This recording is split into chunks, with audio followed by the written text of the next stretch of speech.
Hi, Karen with you today. Thank you so much for joining me. I have a scrapbook layout for Kitaholics kits, and this is for the November 2022 kit. And I was completely inspired by the hearts on this pattern paper and the corally colours for my layout today. And I'm going to have a little splash of blue as well with using some of the film strips that I've only got a few left because I love them so much. I use them so much in my first layout of the month. And I'm also using the mixed media kit. I cannot help myself for this one this month. It is absolutely stunning. I had so much fun playing with this kit this month. So I'm going for creating a semi-wreath on the page. And the first colour that I used there, I am literally just plopping that down and drawing it as if it's a pen in the halo pink gold or rose. And then I've also used the pewter Etain as well.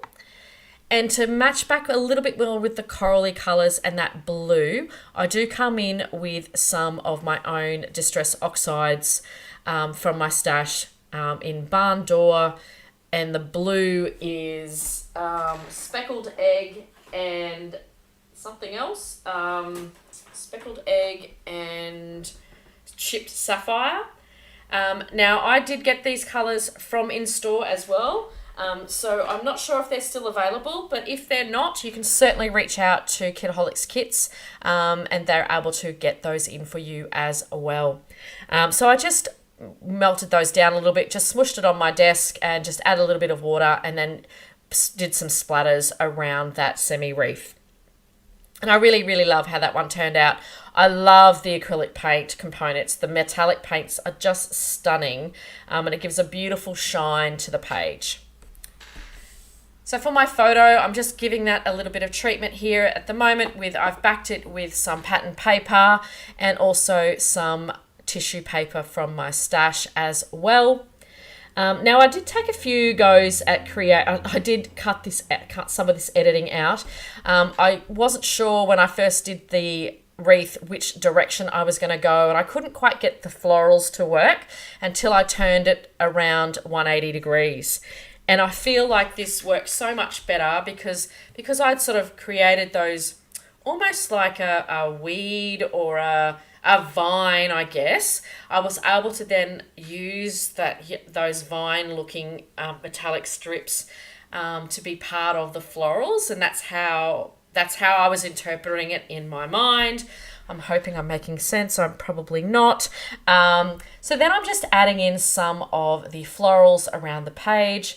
And I have fussy cut out several of the hearts from that pattern paper as well. And they're going to feature quite heavily as we move through as well. And I'm going to use that gorgeous, it is definitely one of my favorites from the ephemera pack, the Moments title page, the title there. And what I'm also adding in here with the blue tones is the negative pieces from the film strips. I'm sure some of you will have thrown these away. Good lesson to learn. Don't throw anything away. And I thought that they were a great little background piece and layering piece underneath the leaves and the florals. And I really like how that turned out. Then I'm going to add a little cluster to the bottom left-hand side. I felt that there was a little bit too much white space there. So I fussy cut out a few more of the hearts, and I'm keeping with the corally tones. You'll see there on the left, I had cut out several of the others as well that had more of that aqua tone, but because I'd gone for the blue film strips, they didn't really work. So I am keeping this quite a monochromatic, by the end of it, it feels like almost a monochromatic layout without the blue. So you can't really call it a monochromatic layout. And I do pop some of these up on some card as well to add some dimension to the page. My photo is also popped up on some cardboard as well, just to give it that lift and to pop that off the page. My photo today is of my girlfriend's beautiful daughter, Shelby. This was taken at my 50th birthday. If you've been following me recently, you will know that I celebrated my 50th birthday earlier in the year, and I have heaps of photos to create with.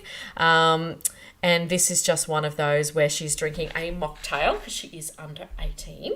And we had a great time. It was wonderful having her at the party. I've known her ever since she was born. So it was great that she could share some time with me for the party. I do go in with some of the stickers as well from the sticker sheet. Some of the titles there, I'm doing a subtitle at the bottom there. I have also added some phrase stickers from my stash just to add in some more quotes and things to the page. I also add in some of the gorgeous wood veneer hearts as well.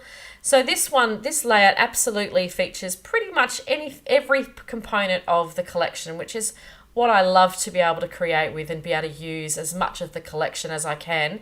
Even though I haven't used a lot of pattern paper here, there's still, part of the kit is well and truly being used. Now, to give a bit of a tone back to the layout and to match up with the title piece being black, and the photo is quite dark, so I felt it needed some further black on the page. So to do that, I do come in and do some splattering on the page. Now I splatter with, again, the red door, the red barn door, Distress Oxide, and also some of the blue. But I do then use some black gesso, which is coming up any moment. And then I wanted to then incorporate just a little bit more of that vine sort of feel and link the bottom part of this layout to the top. So I just come again and just do a couple of squiggles with that paint. And I really, really love how that turned out. I'm not sure. This might be my favorite layout of the month. I'm not sure. I don't know. I always love my layouts at the time when I finish them. I'm really, really happy with how all these turned out this month. And I just love sitting there and creating, which I hope I've given you a little bit of inspiration for today. To do the black splatters, I do use my black gesso. I find using black gesso the best way to get even splatters, or at least ones that don't really sink into the paper. There's no gesso on this paper, so if I'd used a spray ink, I always find that layers too much into the paper. So I find black gesso works way better. I'm also using some white splatters as well, and that's the Dina Wakley Gloss White Spray. That is also in store as well. I always get that from the store when I'm needing more supplies for that as well. I will leave in the description box below all the details on where you can get this month's kit. And I think I've said it every time this month. Make sure you check out the Mixed Media kit. If you don't have that, it is absolutely brilliant. These metallic paints are fantastic and are certainly a favourite of mine. And I'm sure I'll be using these for several months as we progress. I've got some close-ups for you as well. As always, I want to thank you so much for joining me and spending some of your creative time with me. And I will see you next time. Bye for now.